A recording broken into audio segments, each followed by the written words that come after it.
امام الانبیاء صلی اللہ علیہ وسلم نے عرفہ کی دعا کے بارے میں بھی فرمایا خیر الدعاء دعاء یوم عرفہ، سب سے بہترین دعا اگر کوئی ہے تو عرفہ کے دن کی دعا ہے، اور سب سے بہترین دعا جو میں نے کہی اور مجھ سے پہلے نبیوں نے کہی وہ کیا الفاظ تھے سنیے، لا الہ الا اللہ وحدہ لا شریک لہ لہ الملک ولہ الحمد وہو علی کل شیء قدیر۔ یہ سب سے بہترین دعا عرفہ کی دعا ہے، یہ جو آپ صلی اللہ علیہ وسلم نے بھی کہی اور آپ سے پہلے سارے نبیوں نے کہی۔ آپ سوچ رہے ہوں گے کہ یہ تو دعا ہے، دعا تو نہیں ہے، یہ تو کلمات ہیں، توحید ہے، کلمہ توحید ہے، لا الہ الا اللہ ہے۔ یاد رکھیے کہ ایک دعا ہوتی ہے دعا طلب، اس میں آپ کچھ مانگ رہے ہوتے ہیں، گناہوں کی بخشش مانگتے ہیں، اللہ سے جنت جہنم سے بچاؤ، جنت کی طلب، دنیا میں صحت و عافیت اور روٹی روزی وغیرہ طلب کرتے ہیں۔ اور ایک دعا ہے ثنا، اللہ کی تعریف کرنا، تو یہ اس میں آپ اس بات کا اقرار کرتے ہیں کہ اللہ کے علاوہ کوئی الہ نہیں، وہ وحدہ لا شریک لہ ہے، وحدہ لا شریک لہ، اسی کے لیے بادشاہت ہے، یہ اس کی ثنا ہے نا، ملک اسی کے لیے ساری تعریفیں ہیں، اور وہ ہر چیز پر قادر ہے۔ تو یہ توحید کا اقرار ہے، اور جب بندہ توحید کا اقرار کر لیتا ہے تو بہت ساری چیزیں اللہ تعالیٰ بغیر مانگے اس کو دے دیتا ہے۔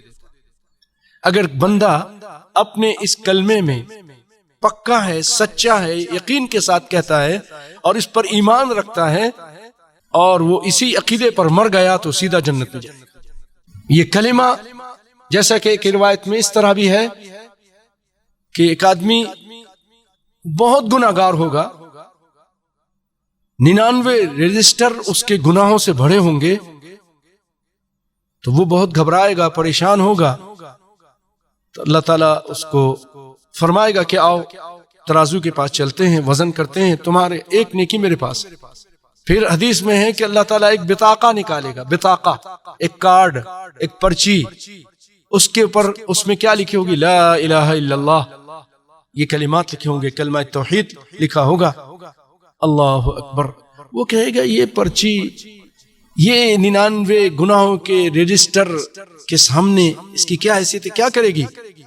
بھائیو، حدیث کے الفاظ ہیں کہ اللہ تعالیٰ جیسے ہی وہ پرچی کو اس میں رکھے گا، اس کارڈ کو رکھے گا، وہ 99 رجسٹر ہلکے ہو جائیں گے، یہ توحید کا کلمہ بھاری ہو جائے گا، اللہ کے نام کے ساتھ کوئی چیز مقابلہ کر سکتی نہیں۔ تو اس کو کہا دعا، اور یہ وہ ہے کہ اس کو اگر یقین کے ساتھ کہیں تو اللہ تعالیٰ بڑی بڑی مشکلیں آسان کر دیتا ہے۔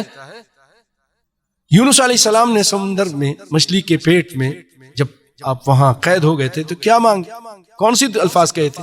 لا الہ الا انت سبحانک انی کنت من الظالمین، اور کچھ نہیں کہا۔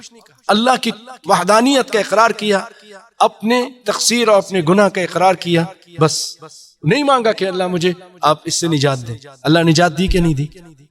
تو یہ ہے، اس سے آپ سمجھ گئے ہوں گے کہ آپ صلی اللہ علیہ وسلم نے عرفہ کے دعا کو، دعا جو لا الہ الا اللہ تھا، جس میں بظاہر ہماری کوئی دعا نظر نہیں آ رہی، اس کو آپ نے دعا کہا ہے۔